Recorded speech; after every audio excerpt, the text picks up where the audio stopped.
Bora estudar em casa, sexto ano, aula de língua portuguesa, poemas.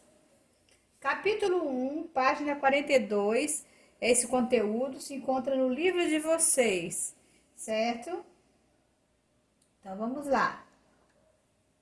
Nós vamos estudar nessa aula, o conteúdo será leitura, prosa ou verso, versos e estrofes, o eu lírico ou eu poético, rima e linguagem figurada. Vamos ler esse poema então, Identidade. Às vezes nem eu mesmo sei quem sou. Às vezes sou o meu queridinho. Às vezes sou moleque malcriado. Para mim, tem vezes que eu sou herói. Herói voador, cowboy lutador, jogador campeão. Às vezes sou pulga, sou mosca também, que voa e se esconde, de medo e de vergonha. Às vezes sou Hércules, Sansão vencedor, peito de aço, goleador. Mas o que importa o que pensam de mim? Eu sou quem sou, eu sou eu. Sou menino, sou assim, sou menino. Poema de Pedro Bandeira. Vamos estudar agora os elementos, a organização do poema baseado neste poema lido, certo? Prosa e verso. Prosa, na página 45 do livro, está explicando que a prosa é escrita em parágrafos, ocupa toda a extensão da linha. Os poemas não são escritos em prosa, certo? As prosas são nativas, contos, novelas. Os poemas são escritos em verso. Verso são cada verso corresponde a uma linha do poema. O conjunto de versos é chamado de estrofes. Vocês viram que o poema ele tem feito em pedacinhos, conjuntinhos de linhas. Esses conjuntinhos de linhas é chamado de estrofe. E o verso da linha também, o verso do poema, não precisa ir até o final da linha, assim como nos contos e nas outras, nas outros gêneros literários, certo? E o que é eu lírico ou eu poético? É a mesma coisa, eu lírico e eu poético. É a voz que fala no poema. O autor do texto nem sempre é a voz do poema. Às vezes o autor ele escreve como se estivesse na alma de um outro ser. Esse ser nem sempre às vezes pode ser vivo, pode ser inanimado também.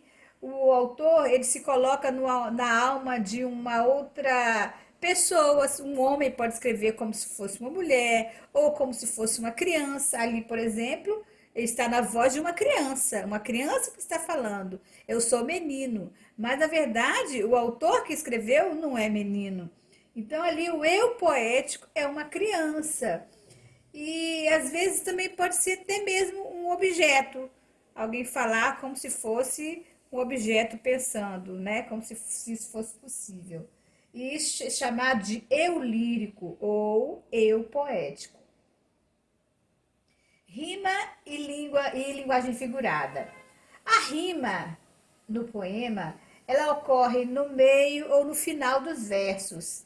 Há palavras que terminam com sons iguais ou semelhantes. Por exemplo, herói, cowboy, voador, lutador, como vocês viram lá no poema. Então, essas palavras que têm os finaizinhos parecidos, assim, herói, cowboy, voador, lutador, a gente fala que essas palavras rimam uma com a outra, porque elas têm rima.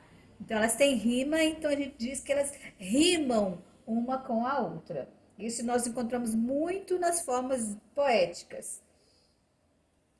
E nós temos também a linguagem figurada. Muitos poemas apresentam a linguagem figurada.